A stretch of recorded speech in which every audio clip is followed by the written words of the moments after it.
Okay, excuse me. This is the second part. This is Oran Mila Nasir Kayende bringing you the second part of segment 5 of Common Sense and Critical Thinking and Common Sense. Now, we were discussing incarceration and how it affects the black community. Now, I want to go right into it because the last video was kind of long. I'm going to go right here and discuss here where it says this here. The stigma of incarceration can transfer to both the family and the community. While respondents insisted they had not personally experienced the stigma attached to their own family and members, they had, however, seen it happen to others. Okay? The whole family can suffer. One particular said, and they, being the residents' neighborhood, not only look at the specific offender, but also the entire family. And if one has offended, you know, the neighborhood's reputation, then the entire family is looked upon as receiving. Okay? The whole family is affected by one person going to jail. Okay?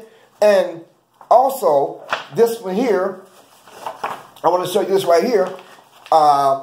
Social disorganization and coerces mobility. In other words, neighborhoods that have high levels of poverty, ethnic heterogeneity, and mobility. They argue that poverty and ethnic heterogeneity establish a basis for norms to develop that enable criminal values to be transferred to children from one generation to another. When you have someone that's incarcerated, the thought pattern, and sometimes if that person is not there, that mother, that father, that child will pick up that mindset, pick up those habits. Okay? So that's how it affects the black community also right there. Now, and one more thing here, well, not one more, but here you go.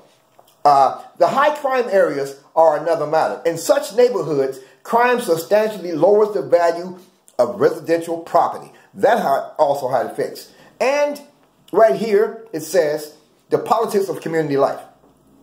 It has been estimated that nearly 1 million of just Florida citizens are banned from voting for life because of a previous felony conviction. That means 50% of them are black also.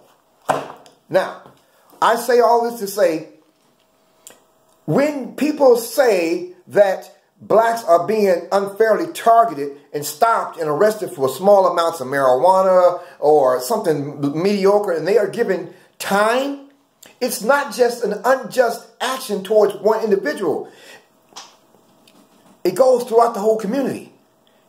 The whole community, and pretty soon it affects African Americans throughout the nation. So don't think just because it happened to Pookie or Ray Ray and you say, well, they deserved it, or whether they, whatever, they this and that. It affects you also. When someone is treated unfairly across the street, there's not much stopping that unfairness to come over your way. 50% of the people of that 1 million people, 1 million people are not allowed to vote. Can you understand that? 1 million people? And 50% of that, that's 500,000 just in Florida. And we have over, what, 52 states? I get lost sometimes, I'm a little sick, but I'm just saying. Think about that. Half a million are African American in Florida. Add that up, half a million in every state. And you wonder why we don't really have any voting power. It starts small. It starts small. Trump did not bring down the unemployment rate. No more than